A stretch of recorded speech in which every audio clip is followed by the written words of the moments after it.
Judy and I. We would like to welcome you all to Judge Story's 30th Annual Scandinavian Days production. Yay! Goodness gracious, 30 years already? Oh, I guess what people say is true. What do they say? Who? You said what they say is true. You guessed they said, what is it? Oh, what were we talking about?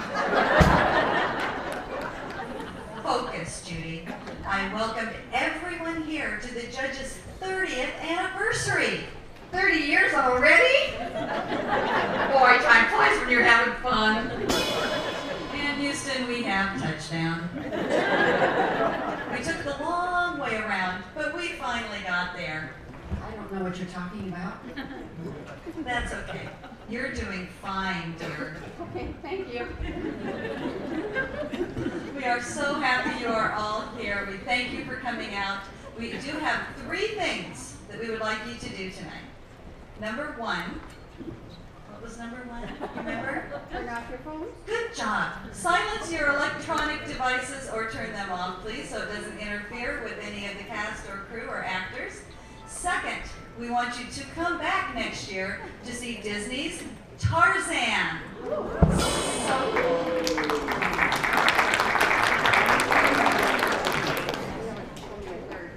The third, sit back and be ready for an excellent show. They have worked so hard and you are going to love it. And now, on with the show. Am I done now?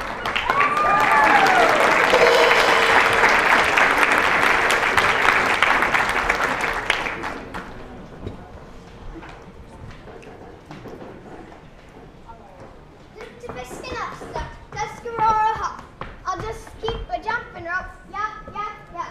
1, 2. Got it. Grease, goldfish, Victoria. Do you have any sixes? How do you do that? Yes, here's tips. Now, Jake, I know I can walk the dog this time. Give it up, Nate. I keep on telling you. You have to stand on the ground to work that trick. Hey, Emily, pull your side just a little tighter so it doesn't sag so much.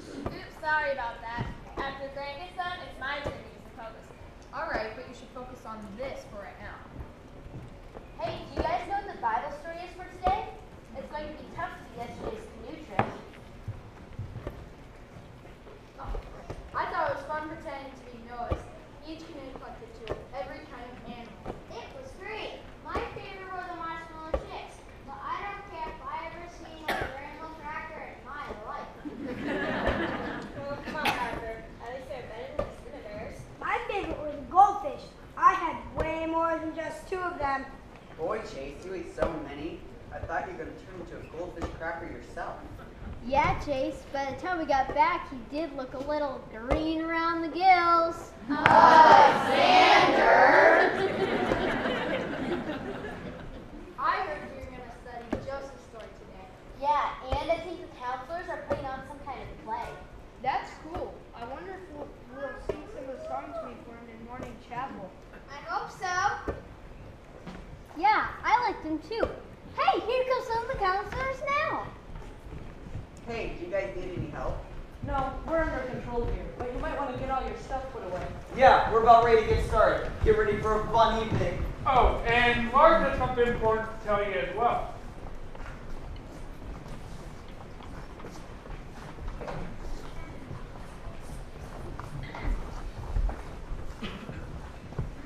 Hey, here comes Susie.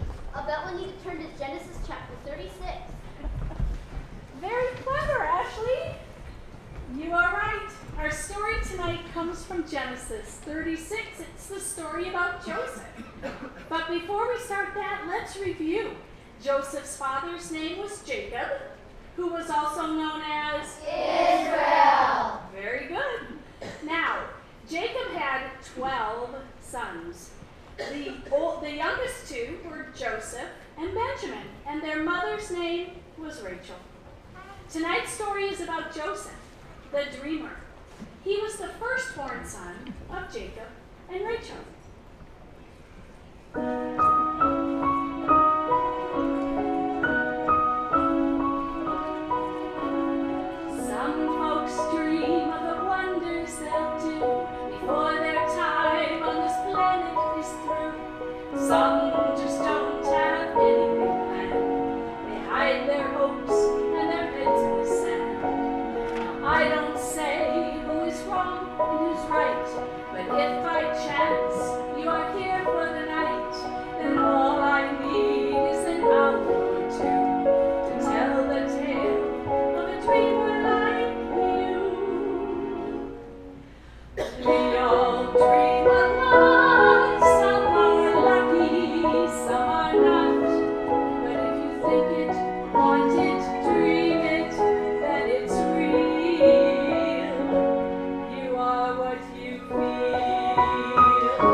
his father had stayed, in the land of Canaan.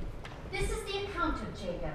Joseph, a young man of 17, was tending the flocks with his brothers, the sons of Bilhah and the sons of Zilpah, his father's wives.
Genesis chapter 37, verses 3 through 4. Now Israel loved Joseph more than any of his other sons, because he had been born to him in his old age. And he made a richly ornamented robe for him. When his brothers saw that their father loved him more than any of them, they hated him and could not speak a kind word to him.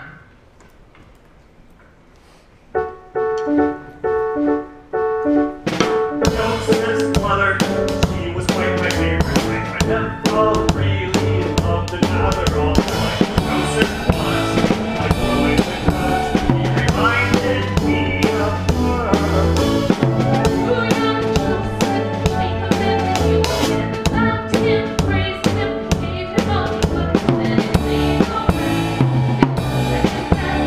And he loved him, they were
5 to 9 and 11. Joseph had a dream, and when he told it to his brothers, they despised him all the more. He said to them, "Listen to this dream I had. We were binding sheaves of grain out in the field, when suddenly my sheaf rose and stood upright, while your sheaves gathered around it and bowed down to it." His brothers said to him, "Do you intend to reign over us? Will you actually rule us?" And they despised him all the more because of his dreams and what he had said. Then he had another dream, and he told it to his brothers. "Listen to this dream." And this time the sun and the moon and 11 stars were bowing down to me. His brothers were jealous of him, but his father kept the matter in mind.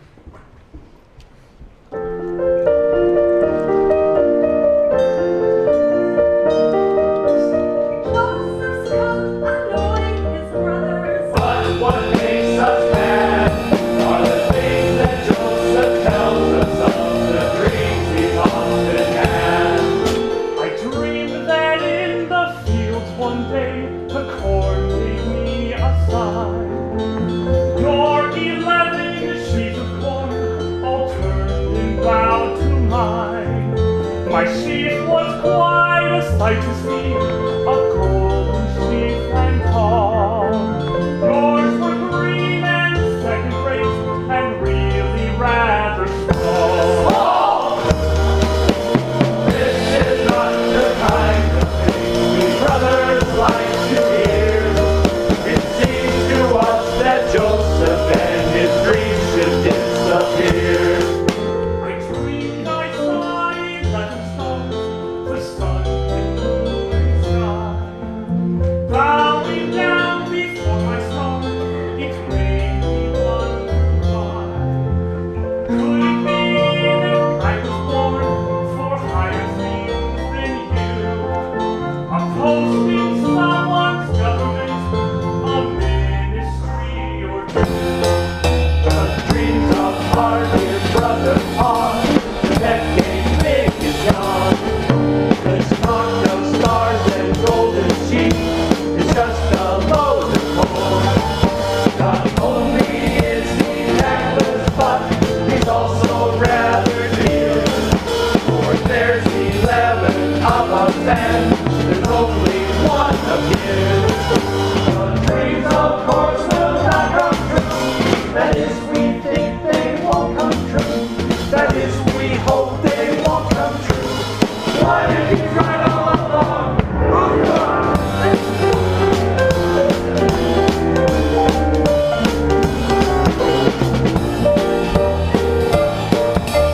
Why did he try all along?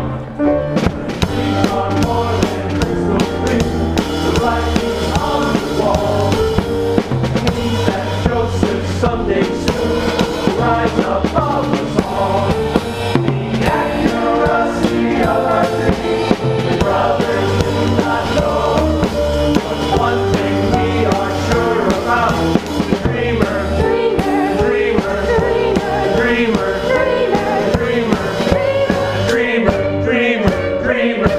the dreamer has to go.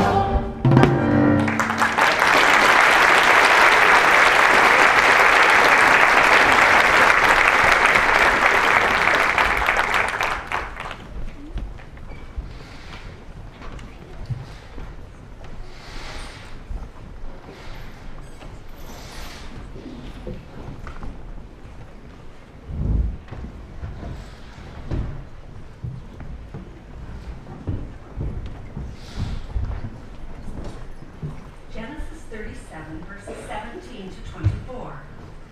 So Joseph went after his brothers and found them near Dothan. But they saw him in the distance, and before he reached him, they plotted to kill him.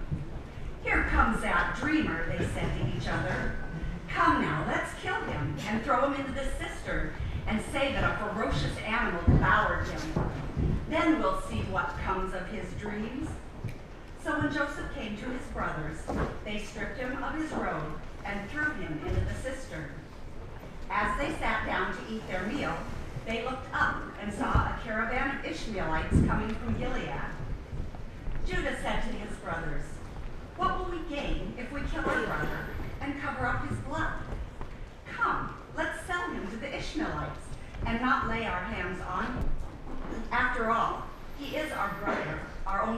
and blood. His brothers agreed. So when the Midianite merchants came by, his brothers pulled Joseph out of the cistern and sold him for 20 shekels of silver to the Ishmaelites, who took him off to Egypt. Then they got Joseph's robe, slaughtered a goat, and dipped the robe in the blood.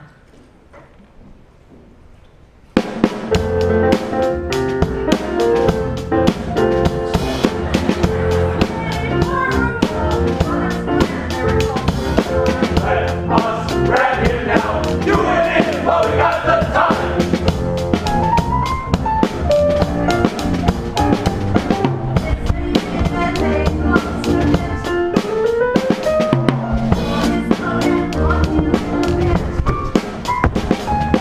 Let us leave him there, all alone and bound to die.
So his father wept for him.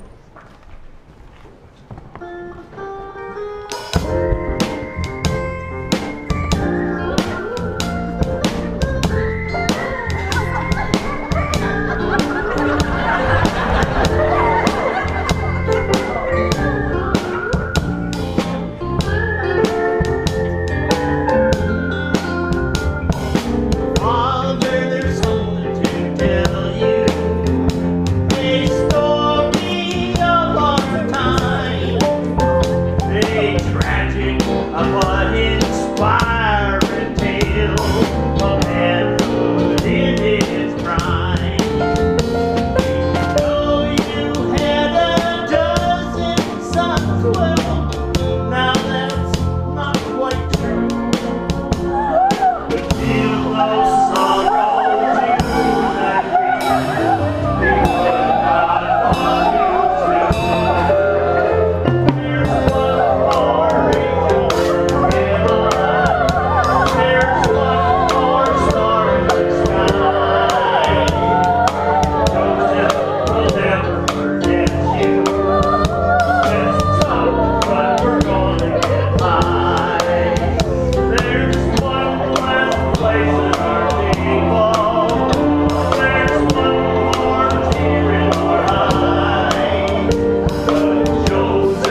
last great battle, a blood comes to my throat.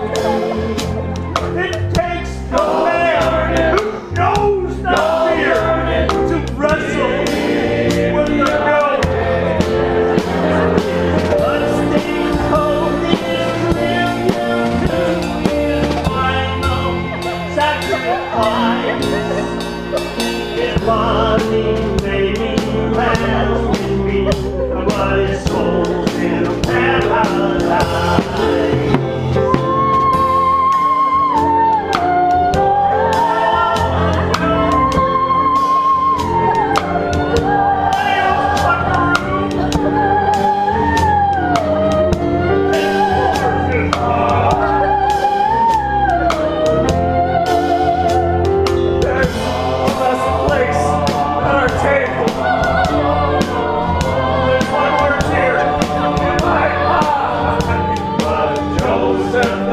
That you stood firm.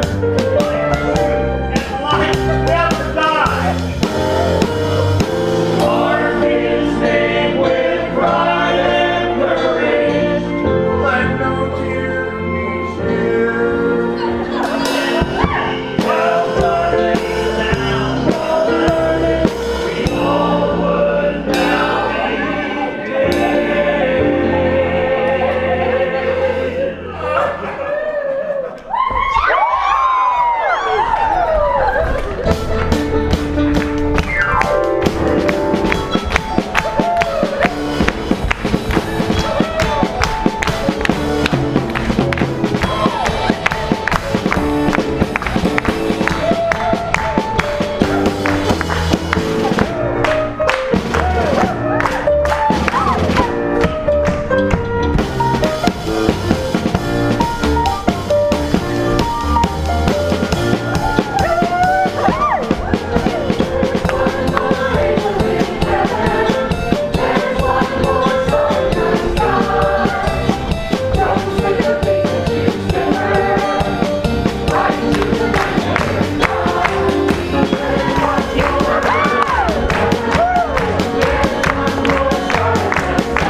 Genesis 39, verses 1 through 20.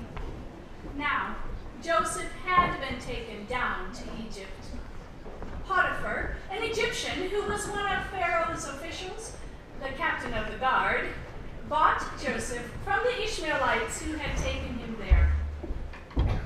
The Lord was with Joseph, and he prospered as he lived in the house of his Egyptian master. Joseph found favor in Potiphar's eyes and became his attendant. Potiphar put Joseph in charge of his household and entrusted to Joseph everything he owned. Now, Joseph was well built and handsome, and after a while his master's wife took notice of Joseph and said, "Come to bed with me." But Joseph refused. And though she spoke to Joseph day after day, he refused to go to bed with her or even be with her. One day, Joseph went into the house to attend to his duties. She caught him by the cloak and said, "Come to bed with me." But Joseph left his cloak in her hand and ran out of the house. She kept the cloak beside her until Potiphar came home. Then she told him her story. "The Hebrew slave you bought us came to me to make sport of me, but as soon as I screamed for help, he left his cloak beside me and ran out of the house."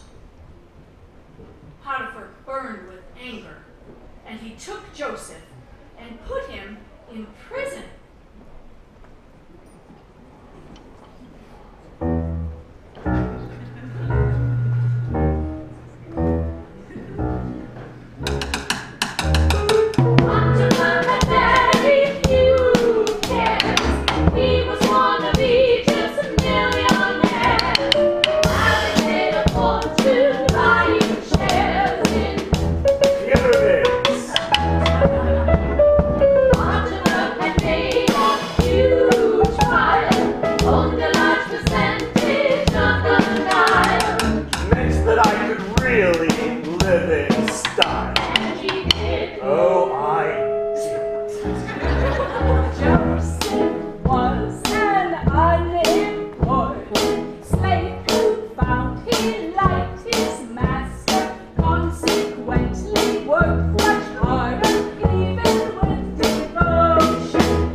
beyond the page.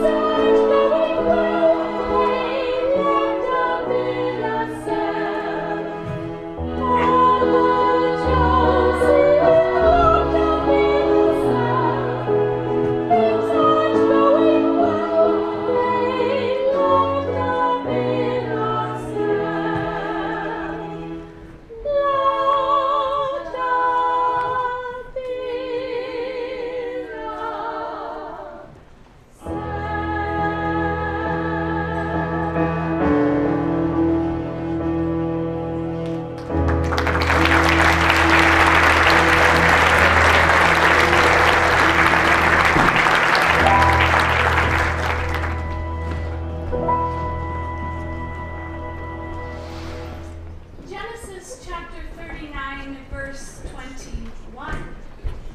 But while Joseph was in prison, the Lord was with him. God showed Joseph kindness and granted him favor with the prison warden.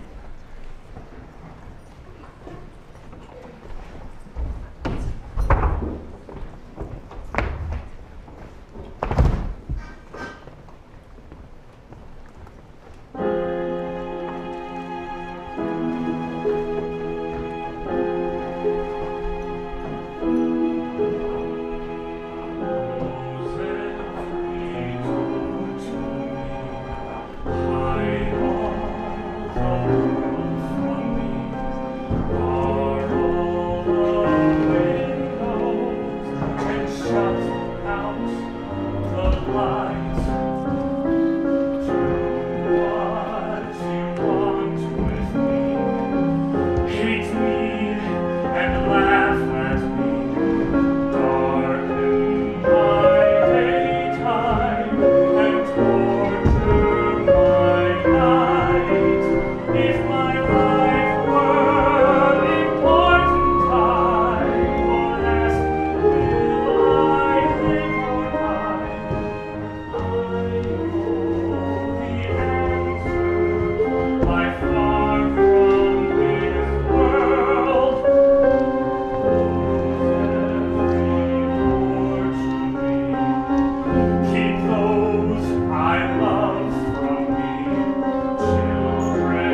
Sometime later, the cupbearer and the baker of the king of Egypt offended their master, and he put them in the same prison where Joseph was confined. After they had been in custody some time, each of them, the cupbearer and the baker, had a dream the same night, and each dream had a meaning of its own. When Joseph came to see them the next morning, he saw that they were dejected. "We both had dreams," they said, but there was no one to interpret them. So Joseph said to them, "Do not interpretations belong to God? Tell me your dreams."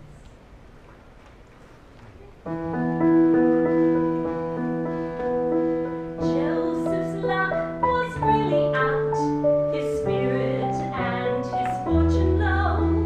Alone he sat, alone he thought of happy times he used to know. Hey, dreamer, don't be so upset.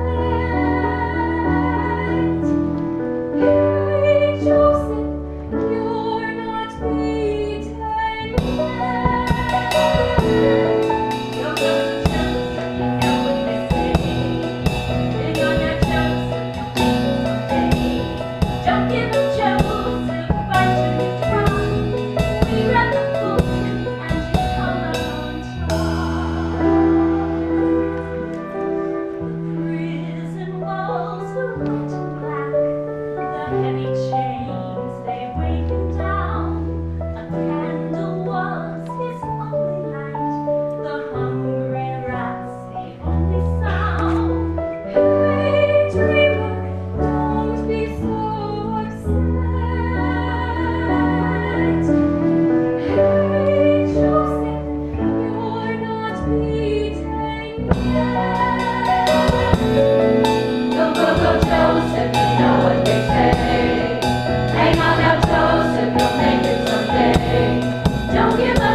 1:8-16. When 2 full years had passed, Pharaoh had a dream. And in the morning, his mind was troubled, so he sent for all the magicians and wise men of Egypt. Well, Pharaoh told them his dreams, but no one could interpret them for him. And then the cupbearer said to Pharaoh, "Today I'm reminded of my shortcomings. Pharaoh was once angry with his servants, and he imprisoned me and the chief baker in the house of the captain of the guard. Well, each of us had a dream on the same night, and each dream had a meaning of its own. Well, now a young Hebrew was there with us, and he interpreted, and how he interpreted the dreams was exactly as they came about. So Pharaoh sent for Joseph and said, 'I had a dream, and no one can interpret it, but I have heard it said that when you hear a dream, you can interpret it.' Well, Joseph said, I can't interpret these dreams for you, but God will give Pharaoh the answer that he desires."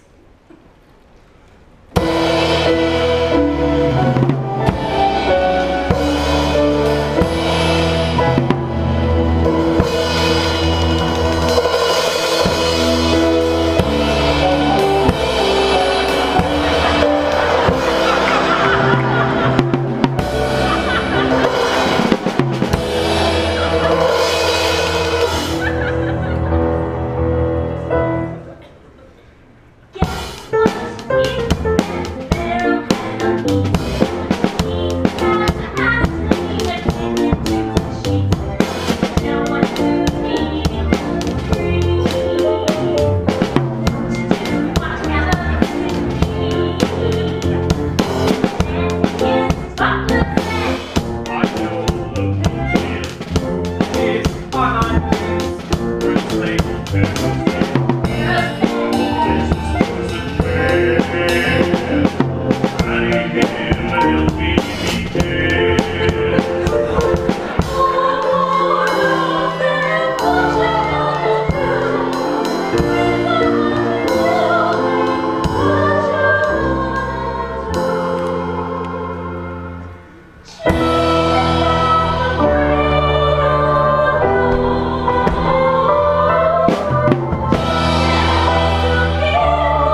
you tell me one more time, Mr.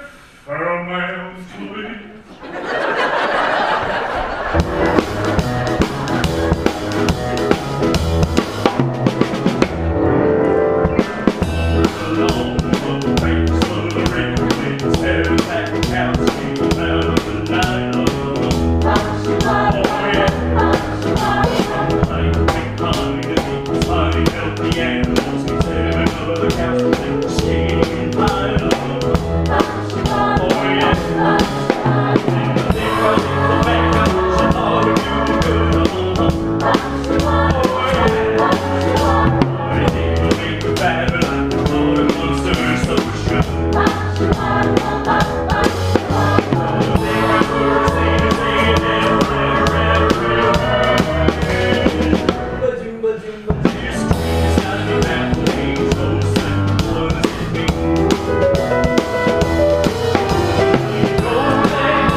when he entered the service of Pharaoh, king of Egypt. During the 7 years of abundance, the land produced plenty. Joseph collected all the food produced and stored it in the cities. In each city, he put food grown in the fields surrounding it. Joseph stored up huge quantities of grain, like the sand of the seas. It was so much that he stopped keeping records because it was beyond measure.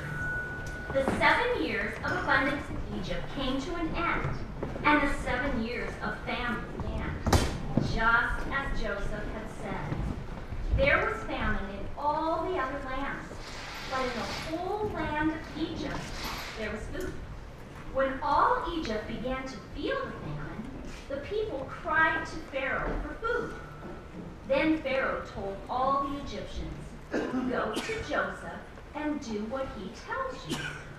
When the famine had spread over the whole country, Joseph opened the storehouses and sold grain to the Egyptians, for the famine was severe throughout Egypt. And all the countries came to Egypt to buy grain from Joseph, because the famine was severe in all the world.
We've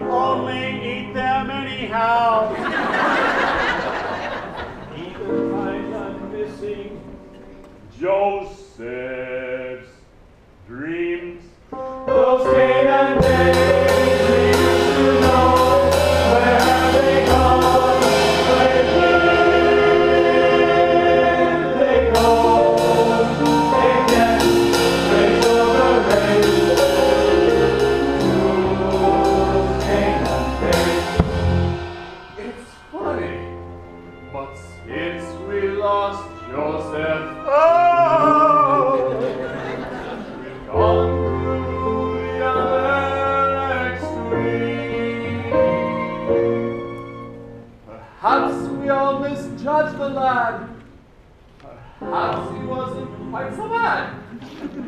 How this is entertaining. Hum, hum, hum. Dreams. Those Canaan days we used to know. Where have they gone? Where's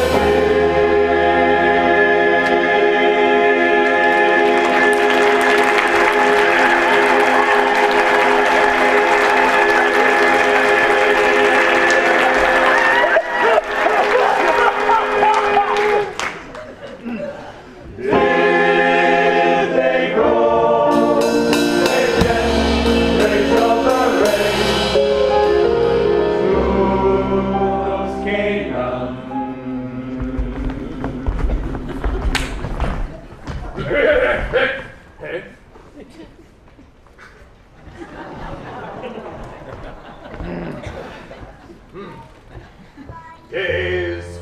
Those Canaan days we used to know. Where have they gone? Where did they go? Again, Rachel parades through those Canaan days.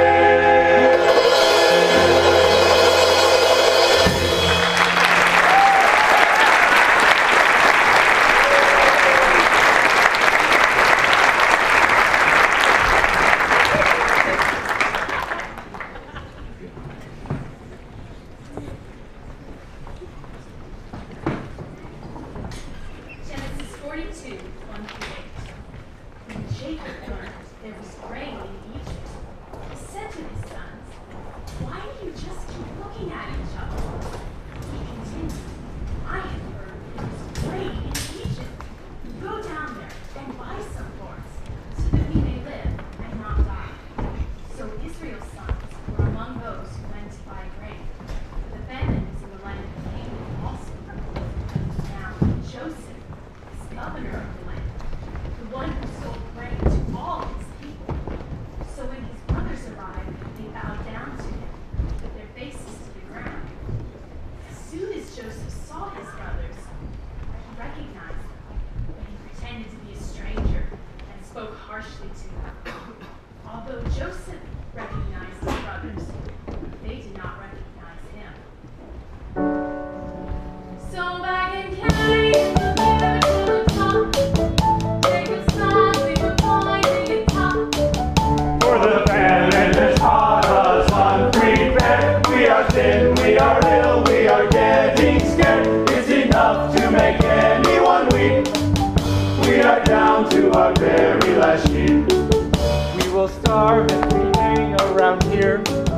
But in Egypt there's food going spare. They've got corn, they've got meat, they've got fruit and drinks. And if we have the time, we can see the things. Here we go.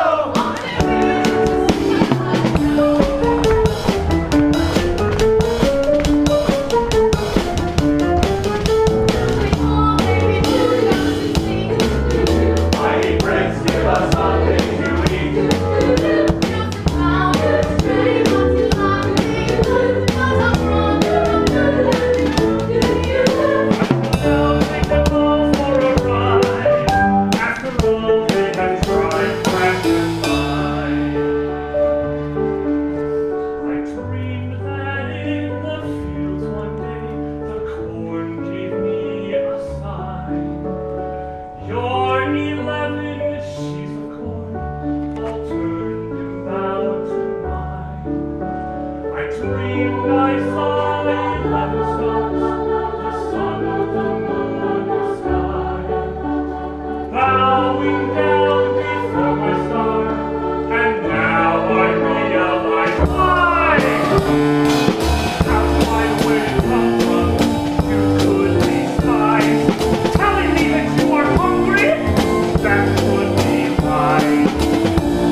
I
It's true.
my eyes, drew back the curtain to see for certain what I thought I knew.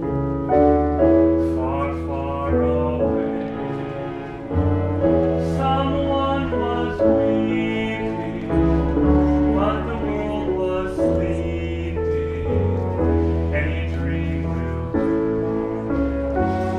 I wore my coat. With golden lining, bright colors shining, wonderful and new. And in the east, the dawn was breaking, and the world was waking. Any dream will do. Crash of drums, a flash of light, like golden smoke flew out of sight.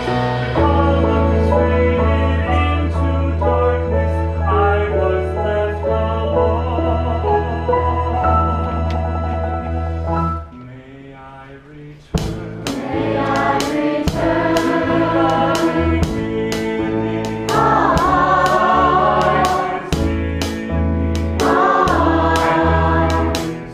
and the dream is true. The world and I, we are still waiting,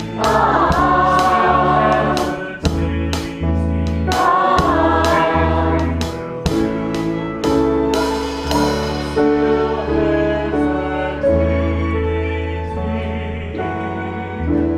Any dream will do.